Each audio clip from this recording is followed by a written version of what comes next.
আমাদের এলাকায় যদি শিলাবৃষ্টি হতো তাহলে আমাদের অনেক ক্ষতি হতো। যেমন ধরেন আমাদের হচ্ছে গান ভুট্টা আছে, তারপরে পাট বুনছি, তিল হয়েছে, তিলগুলা তো অনেক বিভিন্ন রকমের ফসল আছে, এসব ফসলগুলো প্রচুর পরিমাণে ক্ষতি হতো। কিন্তু আল্লাহর অনেক রহমতে এই জন্য আজকে আল্লাহ বৃষ্টি দিচ্ছে। দেখেন শুধু বৃষ্টি, কোনো শিলাবৃষ্টি নেই। দেখেন আমাদের এলাকায় বৃষ্টি হচ্ছে শুধু বৃষ্টি।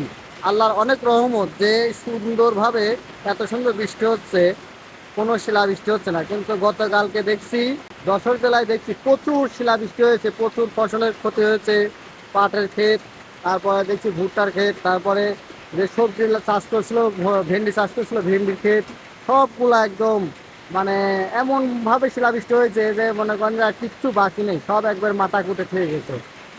সেই তুলনায় আমাদের এলাকায় খুব সুন্দরভাবে বৃষ্টি হচ্ছে। আল্লাহর অনেক রহমত আমাদের উপরে যে আমাদেরকে সুন্দরভাবে বৃষ্টি দেওয়ার জন্য আল্লাহর কাছে অনেক অনেক লাখ কোটি শুকরিয়া আদায় করি।